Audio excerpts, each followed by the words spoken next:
beauty over power. Where does that come from? It comes from Guru Maharaj. Right? If you read in the beginning of the search for Sri Krishna, it's very beautiful.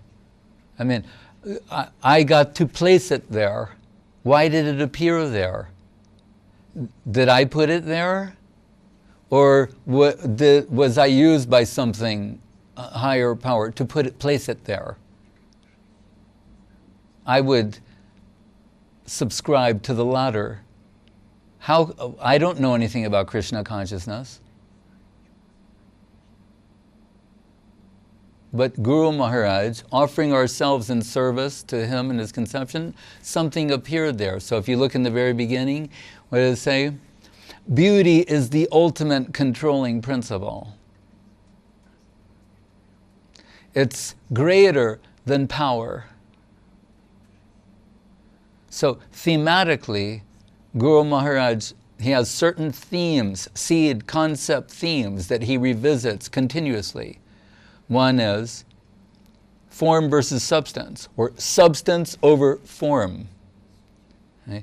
Beauty over power, mercy over justice, heart over intellect. He has a consistent system. So, talking about beauty over power means, which is a greater force? Beauty or what we generally conceive of as power?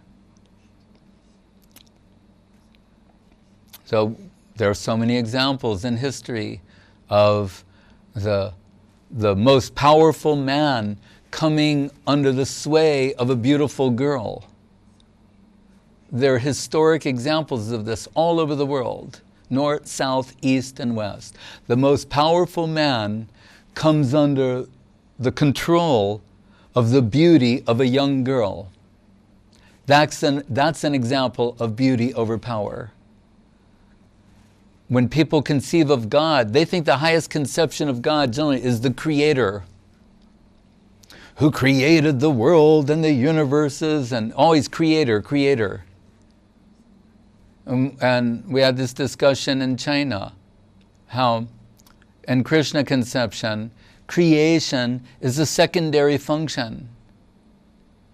Krishna is not directly involved in creation. What is he doing? Play.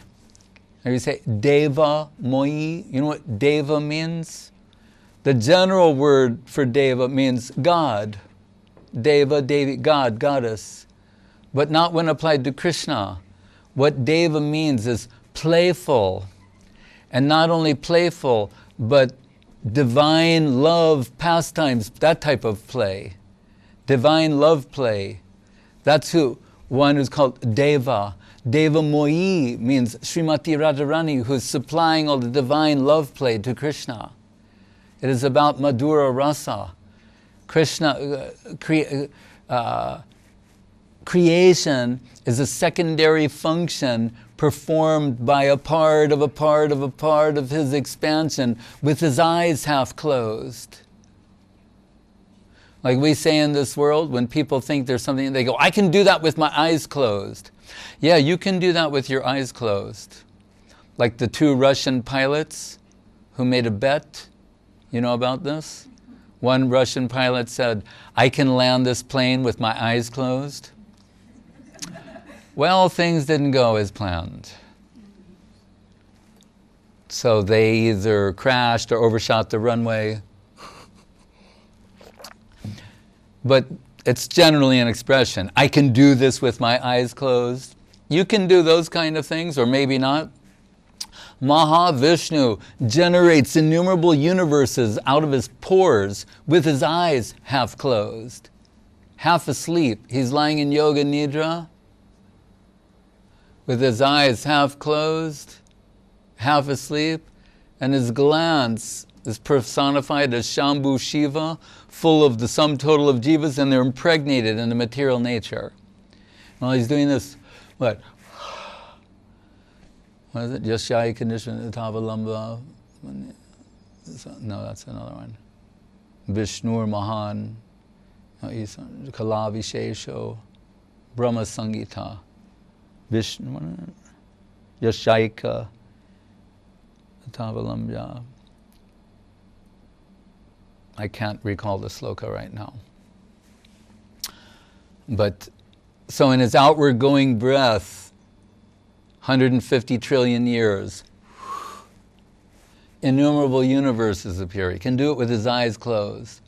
While Krishna is playing with the gopas and gopis and Vrindavan. That's beauty over power. There are many examples of beauty over power.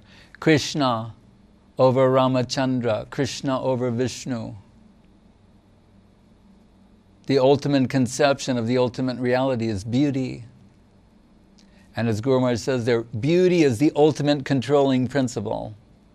So the Mahavishnu steals that Brahman's boy. Why? We find out in the Bhagavatam. He wants to see Krishna, the beauty of Krishna. How to get Krishna to come? He stole the boy and he's keeping him there. I think such a cruel thing to do. And Krishna and Arjuna go through all the layers of the universe and then I just wanted to see your beauty, my Lord. Should we think Vishnu is not beautiful? Inconceivably beautiful? But what was the sloka of the day? Sarvad Bhuta Chamatkara Lilakala Lavaradi Atulya Madhura Prema Mandita Priyamandala Tri Jagan Manasa Karshi Murali Kalakujita Kujita. And it sounds very beautiful. Murali, Krishna's flute. Murali Kalakujita. Tri Jagan Manasa Karshi Murali Kalakujita Vish Mapita, what is it? Asaman Ordva Rupa Sri. Asaman no one equals his beauty. Not Vishnu, not Rama, not Dwarka Krishna. Dwarka Krishna sees a picture and says, it was so beautiful when I was younger in Vrindavan. Like in this world. And someone says, I told my cousin, who's my age, she told my mom, I won't say her age because somehow over the years there's like 10 years separating us, even though we were born in the same year. Anyway, she said to my mother, looking at, and my mom is 93, she doesn't mind me saying that. But so my cousin said to her, Aunt Rose, let's look at some pictures when we used to look good. When we used to be beautiful. So Krishna also has a version of that. We say, I was so beautiful in Vrindavan. Now these days, maybe put on a little weight in Dwarka. It's hard to say. Or he sees his own beauty and a jeweled column and says, who is so beautiful that now I'm starting to feel the same feelings as Radhika. So even Krishna is enamored by his own beauty. Asamanordva Rupa Sri. The Rupa. Rupa means form and Rupa means beauty. Rupa Sri. Sri Rupa. And we were telling these, slokas are reality. Krishna is Siddhanta. They're not two separate things. Krishna is Siddhanta. Siddhanta is Krishna. The slokas are encapsulated reality. They're real, they're alive, they're living, they're streaming real-time Krishna conception. So Srila Gurudev, he likes so much the one verse from Gita Govinda that appears somewhat in Charitamritam. He liked to sing it sometimes. Like he told, what did he say? Manasa Krishna told Gurudev said, good for hearing but not for telling, like not explaining. But it's very beautiful and it's mentioned when Mahaprabhu would hear this, he would faint.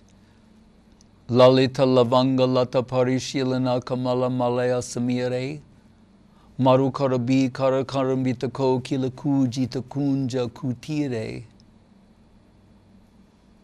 So the beauty, as given by Jayadev Goswami, if you listen, the la la la la la, ka ka ka ka ka, lalita lavanga lata parishi lana kamala malaya samire maru karabi kara karambita ko kila kujita kunja kutire. This is divine sound and divine poetry describing the beauty of Krishna and the pastimes of Krishna. But in Vrindavan, as Guru Maharaj said once, form and substance are one. Normally we're saying, if form and substance, if there is a clash between the two, if they're not congruous, we take substance over form. We sacrifice form to substance. Right? That's what we're talking. What is the substantial aspect of Guru? What you can see with your eyes, or inner awakenment, inner eye, agyana timrandasya chaksurun militam jena, that eye, awakened eye, can see Guru, Vaishnava, Sadhu, Shastra, revealed truth. So,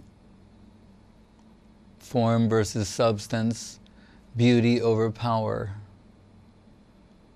And Krishna, even if we say that, well, Krishna, if they all assemble in one, Swayam Bhagavan, like the song Avatar Sar, Gora Avatar, about Mahaprabhu, same thing for Krishna. But that Krishna, who's Tri Jagan Manasa Karshi, attracting everyone, the hearts of everyone, hearts and minds, souls of everyone in the universe with the beautiful sound of his flute. When Suk and Shari, the parrots, divine parrots, Mahaprabhu is entering the Vrindavan forest, we're told when he's looking at Jagannath and Puri, his ecstasy is inconceivable. He sees Shyama Sundar Krishna. Because he's in the mood of Radharani, even seeing Dwarka Krishna, he's seeing Vrindavan Krishna. But when he starts going toward Vrindavan, we're told his ecstasy increased 100 times. When he got there in the forest of Vrindavan, it was increased hundreds and thousands and millions of times.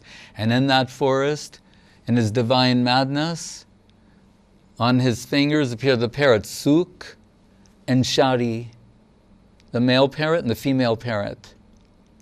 And the male parrot starts talking about the beauty of Krishna. He's Madan Mohan, Cupid, everyone's bewildered by cupidity. But Cupid is bewildered by seeing the seductive charm, sweetness, and beauty of Krishna. Right? Madan. Madan's the Sanskrit word for Cupid, Mohan. And that's why Srila Guru Maharaj said, the Sambandha Jnanacharya Sanatana Goswami, deity is Madan Mohan, because that means that Krishna conception has the power to break the thing that's keeping us all bound in this world. Madan Mohan, Krishna, can break that. And what?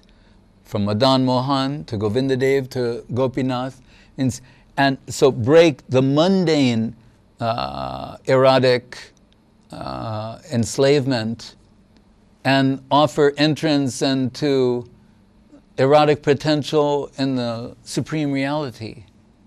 That's what's hinted at or indicated there. But so when he says Madan, the male parrots making poetry praising Krishna as Jagam Mohan, who's bewildering the whole universe. And the female parrot says, yes, but Radharani is, Jagam Mohan Mohini.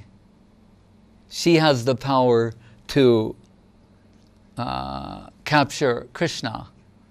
Like Guru Maharaj said, Hare, like Hari, one meaning of Hari is who can steal. thief, take away. So Krishna, he's known as, makanchor, chittahari, different types of thievery, right? Or mind stealing. Radharani, he said, is the greatest thief. She can steal Krishna. She can steal the mind of Krishna. Sometimes Krishna drops his flute in bewilderment at the beauty of Srimati Radharani.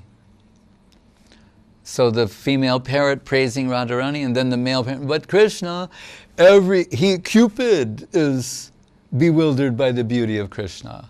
And she says, yes, that's true, but only when Radharani is next to Krishna. Otherwise, Krishna himself is under the influence of Cupid, meaning for her, beauty over power. Satchit Anandam, Satcham Shivam Sundaram. Always the highest thing is Anandam Sundaram. And the other things, Jnana Bala Kriya Cha, Bala, power, is in a lower position.